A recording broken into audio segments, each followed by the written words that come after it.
I'm reading a book right now called The Road to Character, I believe by David Brooks. And while I was reading at a coffee shop over the weekend, there was a line, or at least a little passage, that really affected me. He actually took it from a different book, which was a Paul Tillich collection of essays called Shaking the Foundations. And I want to read this to you. It's on grace. I would say don't click away. Utilize grace to sit in and listen closely. Grace strikes us when we are in great pain and restlessness. It strikes us when we walk through the dark valley of a meaningless and empty life.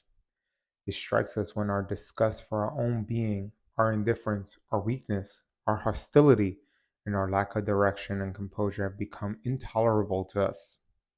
It strikes us when, year after year, the longed for perfection of life does not appear, when the old compulsions reign within us as they have for decades, when despair destroys all joy and courage. Sometimes, at that moment, a wave of light breaks into our darkness, and it is still a voice we're saying, "You are accepted, you are accepted, accepted by that which is greater than you, in the name of which you do not know. Do not ask for the name now, perhaps you will find it later. Do not try to do anything now, perhaps later you will do much. Do not seek for anything, do not perform anything, do not intend anything.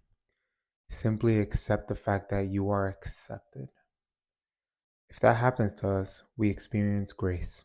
After such an experience, we may not be better than before, and we may not believe more than before, but everything is transformed in that moment.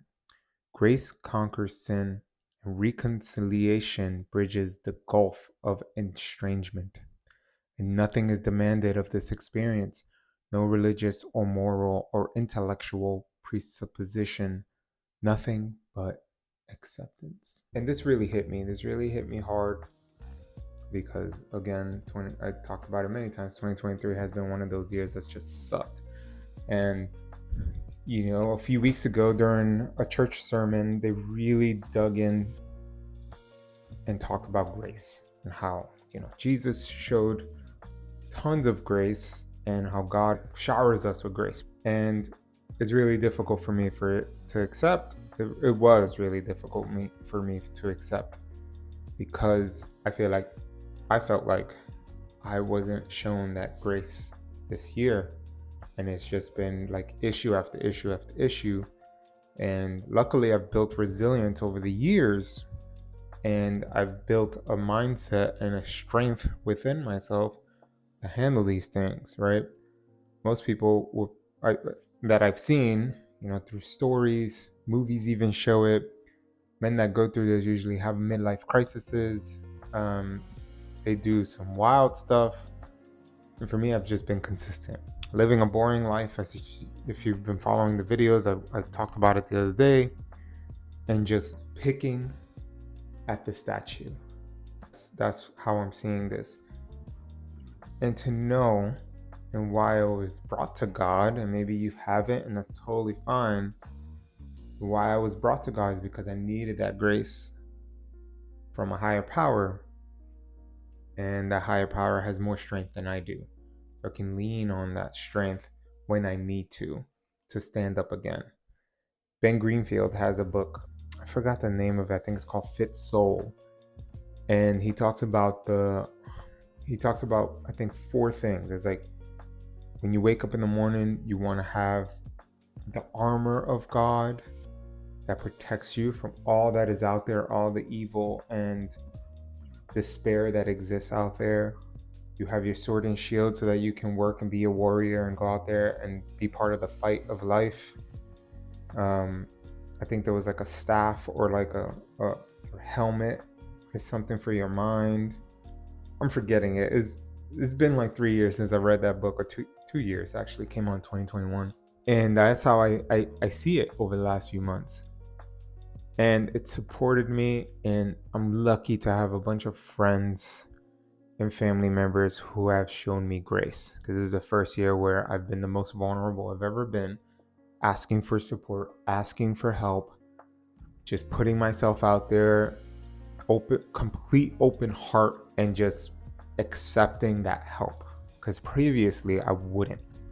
Previously, when people told me no, and people will, when you seek help, some people will say yes and they won't do it. So a lot of people are not about their word nowadays.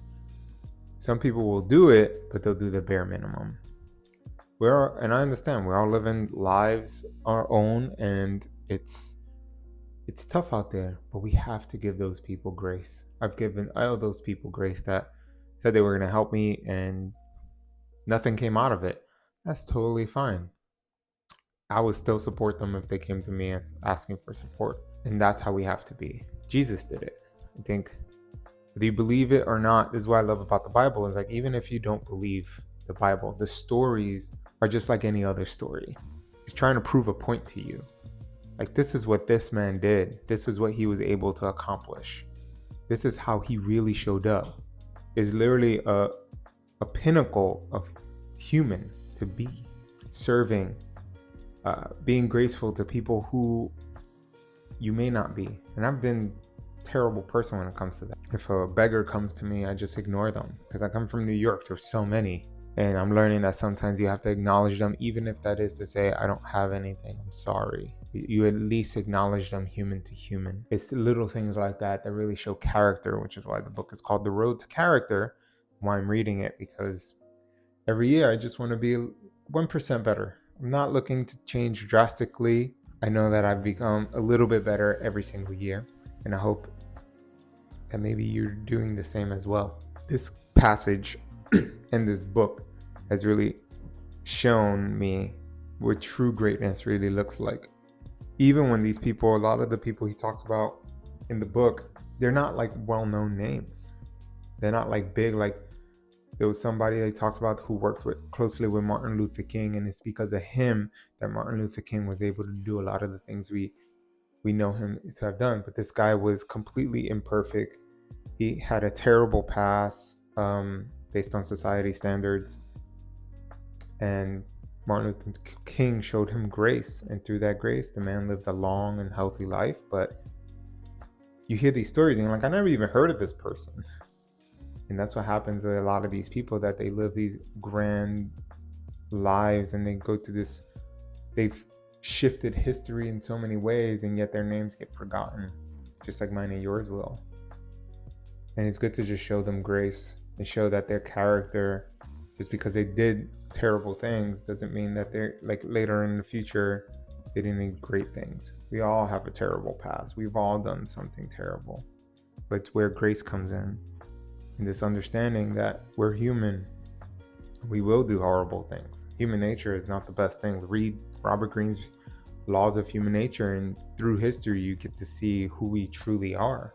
As much as we try to hide it and stuff it in a closet somewhere, how, big government and all these people and these leaders are trying to just push it away and make us like robots, which is why I talk about Brave New World and other books like that. We have to be graceful to one another and be understanding of one another.